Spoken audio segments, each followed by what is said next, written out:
कितनी कृपा लाडली जी की कि मुझ प्रमादी को ऐसे अपने साधन में घेर रखा कि चाहते हुए भी हम विषय सेवन नहीं कर सकते और ना चाहते हुए भी हमें भजन मार्ग में चलना ही पड़ेगा। इसे कहते हैं कृपा। प्रमादी साधक समझता है परतंत्रता। इसे हम कहते हैं अगर ऐसी परतंत्रता स्वीकार कर ली तो तुम काल के भी परतंत्र नहीं हो सकते। समुझ जाए शरण ते डरत ना काल डर। जिए काल बस ना परे। वो जी रहा है पर काल के अधीन होके नहीं, प्रियालाल के अधीन होकर, गुरुदेव के अधीन होकर। अज्ञान के कारण मंगल में बात को तुम अमंगल समझते हो। तुम्हारे मन को घेर लिया गया है, अभी बचेगा नहीं, मरेगा। वो मरा हुआ मन प्रियालाल के लीला राज्य में प्रवेश पाता है। कितना अहोभाग्य। हम जो समझ नहीं पाए थे उसको समझाने की जगह हमें अनुभव कराया जा रहा है। एक होता है समझाना, एक होता है अनुभव कराना। हम जा ही नहीं सकते, कुमार्ग के लिए अवसर ही नहीं है, कहीं कोई अवसर नहीं। प्रश्न उठ सकता है भाई घूमना चाहिए, दर्शन आदि। हां घूमिए, अंतर में घूमिए और ढूंढिए कोई भी कूड़ा करकट न रह जाए और भाव के पाद पल्लव जिनके चल करके हमारे हृदय में आएंगे, पावड़े बिछाइए भाव के, क्योंकि अत्यंत सुकुमार जिनके श्री चरण कमल हैं वो आ रहे हैं। कहां? स्वयं हमारे हृदय में अनुभव कराने के लिए। जब आप साधन में, भजन में तन्मय होंगे तो प्रभु के पास तुम्हें जाने की जरूरत नहीं होगी, वो स्वयं आ जाएंगे। ध्रुव जी इसी मधुवन में, मथुरापुरी में जब निरंतर भजन की वृत्ति धारण की और तदात्म भाव से अपनी प्राणवायु को रोक लिया तो समस्त ब्रह्मांडों की प्राणवायु रुक गई। सांप बड़े बड़े ईश्वर कोटि के प्रजापालक प्रभु से प्रार्थना करने लगे, प्रभु रक्षा करो। प्रभु जैसे मां अपने बच्चे को दुलार करने के लिए भागती, ऐसे भागे और वहां शब्द आया ध्रुव जी के दर्शन करने के लिए भागे। प्रभु ध्रुव जी के दर्शन करने के लिए। तुम ऐसी उपासना करो कि प्रियालाल गलबहियां दिए हुए बात करते करते युगल सरकार हृदय रूपी निकुंज में पधार जाए। आ गए, निहाल हो गए। अब दर्शन करना थोड़ी है, अब तो हमारे नेत्रों में बस गए। पिय मूरति नैनन बसे तेहि रस रहाय समाए। और यदि आप उपासना की परतंत्रता में नहीं है तो आप वहीं बैठ जाओ जहां तुम्हें दर्शन करने की भावना है। फिर देखो क्या दर्शन कराता है मन। देख लो, हमने तो देखा है क्या दर्शन कराता है। ये ऐसे खड़ा है, वो ऐसे खड़ा है। प्रपंच देखोगे, सामने सच्चिदानंद प्रभु है, उन पर दृष्टि नहीं टिक सकती क्योंकि वहां अपनापन नहीं है। इसलिए अपनापन कर लो तो अभी हृदय में विहार शुरू हो जाए। नारायण स्वामी कह रहे हैं, नारायण या गौर श्याम को हृदय निकुंज बसइये, आज इन दोन पे बलि जाइए। रूप रास मृदुहास ललित अति, कैसी शोभा प्रिया प्रीतम। वो संपूर्ण शोभा के साथ आपके हृदय में आ जाएंगे। पर वीत राग, बीत भय, बीत क्रोध, खत्म हो गया क्रोध। अब भय नहीं रहा, अब किसी से राग नहीं रहा। राग से ही भय और क्रोध होता है। प्रभु कहते हैं राग भय और क्रोध से जो सर्वथा रहित है। इतने में ही बात नहीं रुकी। मनमया, मेरे में तन्मय है। प्रभु की तन्मयता ये बड़ा विचारणीय विषय है। कबीरदास जी कहते हैं, ठाढ़े बैठे परे उताना, कबीर कहे हम रहें ठिकाना। हम हर समय अपने ठिकाने पे रहते हैं। एक क्षण के लिए भी अपने प्रीतम का चिंतन ना छूटे। ये मनमया, उसको सहज शब्द में तन्मया। जब तक प्रभु में आप तन्मय नहीं होंगे तब तक आप प्रभु का परिचय नहीं जान सकते। तो प्रभु की तन्मयता में यही बाधा पहुंचाते हैं जो पहले वर्णन किए गए, राग, भय और क्रोध। ये हर समय हमें शरीर संसार का चिंतन कराते हैं। देखो, अंदर झांक के देखो, या तो किसी व्यक्ति का रागात्मक चिंतन हो रहा होगा या द्वेषात्मक चिंतन हो रहा होगा या भयावह किसी वस्तु का, किसी घटना का, दो में ही विचरण करता रहता मन, राग में या द्वेष में। और उपासक का मन द्वंद्व में नहीं रहता, वो द्वंद्वातीत होता है, द्वंद्व विमुक्ता, वो प्रभु में रहता है। तो प्रभु से विमुख होने पर नाशवान शरीर में, नाशवान पदार्थों में, पद प्रतिष्ठा में राग हो जाने के कारण ये भय सताता है। इतने लोग सम्मान करते हैं, कहीं अपमान न हो जाए।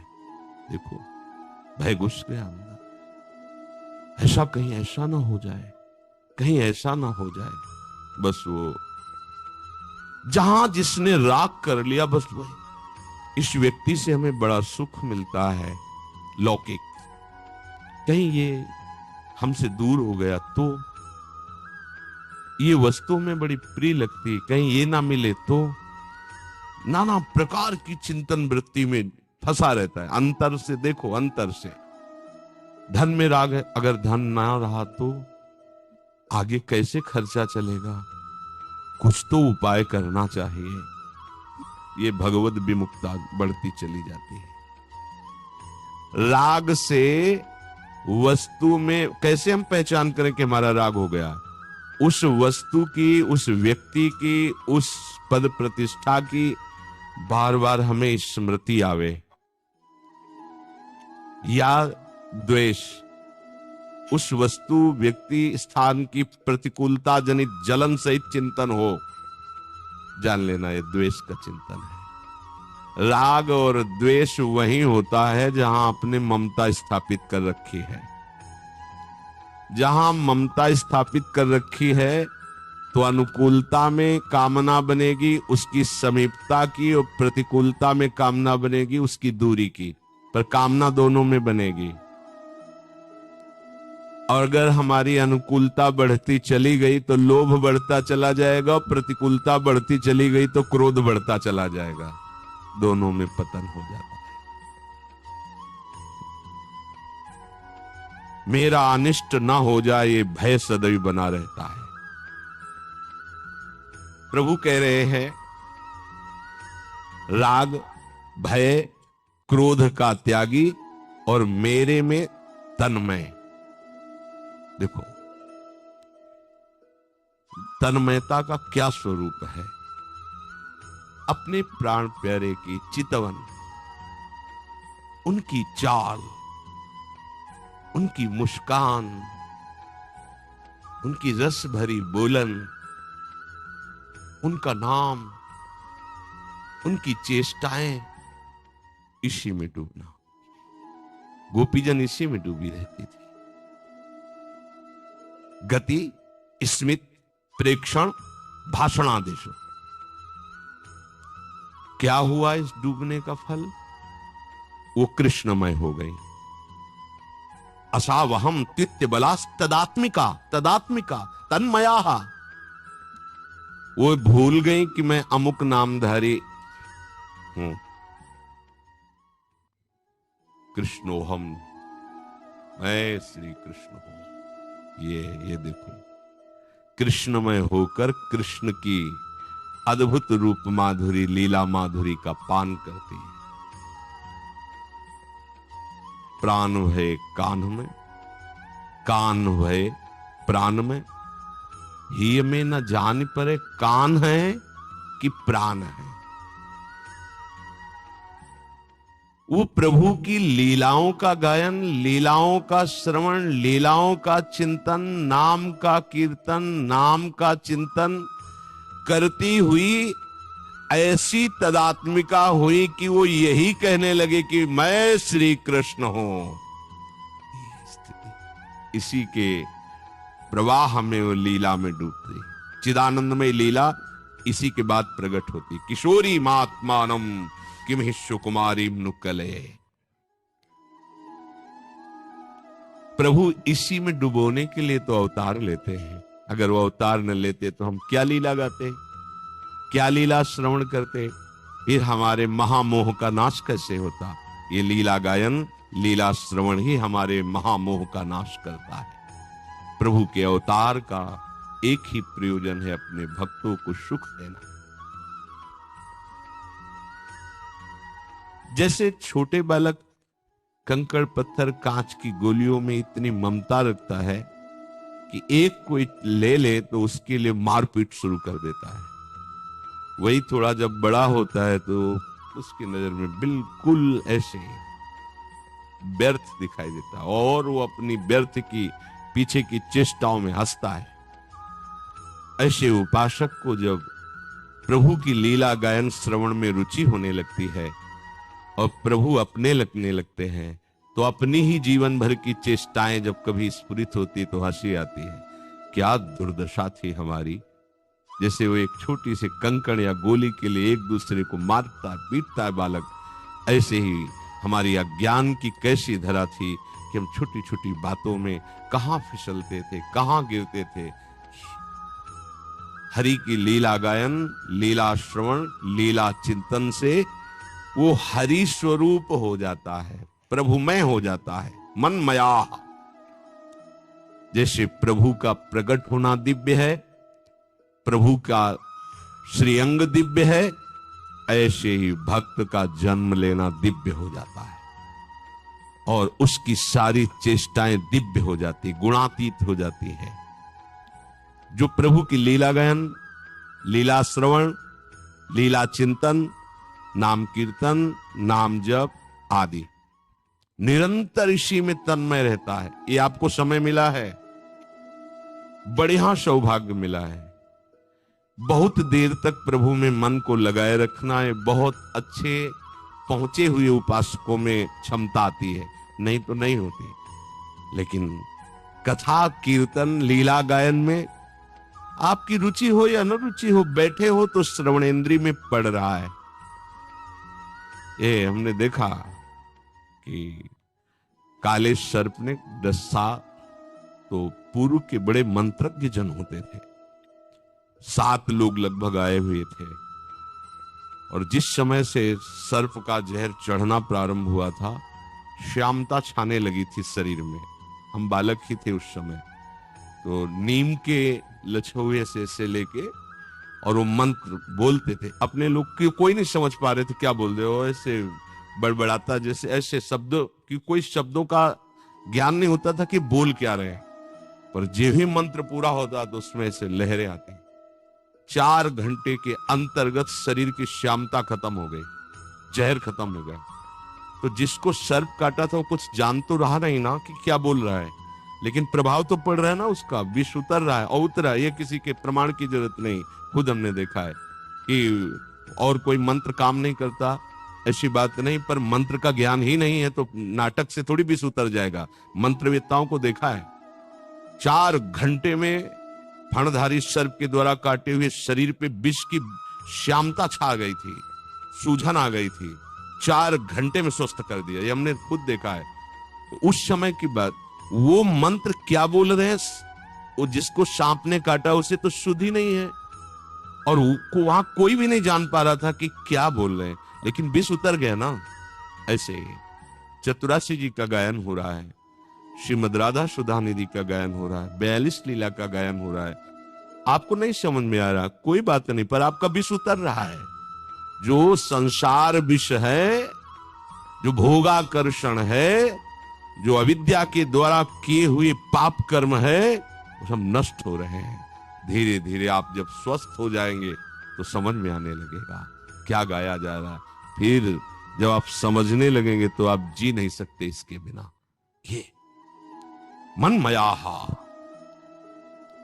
प्रभु की शरण होकर के प्रभु का जब चिंतन किया जाता है तो शरणागति से सामर्थ्य आती है कि वो निरंतर प्रभु का चिंतन कर सके। निरंतर प्रभु का चिंतन करना केवल महाभागवत के अंदर इतनी सामर्थ्य अन्य में।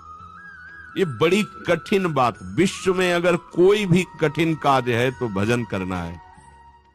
सब कार्य में मन सहयोग कर सकता है, भजन में नहीं करता। आप खुद देख लीजिए। और जो निरंतर भजन करते हैं इसीलिए भगवान उनके अधीन हो जाते हैं। प्रभु ऐसा आकर्षण देने लगते हैं भक्त के हृदय में कि फिर वो जी नहीं सकता। कुछ दूरी है जिसमें विषयों का आकर्षण रहता है, प्रभु का आकर्षण समझ में नहीं आता। ध्यान रखना, कुछ यात्रा ऐसी है और ये यात्रा काटने के लिए केवल एक उपाय है, साधु संग। अगर साधु संग नहीं तो इस यात्रा में आप कदम आगे नहीं बढ़ा सकते, भाग जाएंगे। ये यात्रा जहां प्रभु का आकर्षण अभी अनुभव में नहीं आया और संसार का आकर्षण हो रहा है और हमको निरंतर भजन मार्ग में चलना है, ये बहुत कठिन यात्रा है। जो इसको पार कर जाते हैं उसके आगे फिर कठिन नहीं होता। ऐसी मधुर मधुर झांकी, ऐसे दिव्य अनुभव, ऐसा आनंद, उसे समझाना नहीं कि भजन सार वस्तु है, भजन करना, वो फिर जी नहीं सकता। उसका रोम रोम रग रग प्रभुमय हो जाता है। पर वहां तक पहुंचने के लिए जो अत्यंत आवश्यक विषय है वो साधु समागम। सत्संग एक बहुत बड़ा अमृत है जो बड़े भाग्यशालियों को पीने को मिलता है।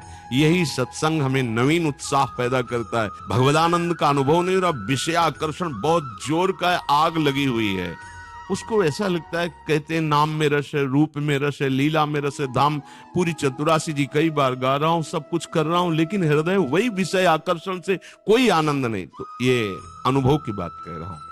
इसलिए ये कहीं लिखी बात नहीं कह रहा कि इतना मार्ग सूखा रहता है, वो यहां की बात कह रहा हूं, छाती की बात कह रहा हूं कि कुछ दूरी की यात्रा को केवल मानकर चला जाता है, गुरुदेव की आज्ञा मान करके, और उसमें जो विषय आकर्षण होता है उनको मान करके हम उसका त्याग करते हैं। कोई आनंद बस नहीं त्याग कर रहे हैं।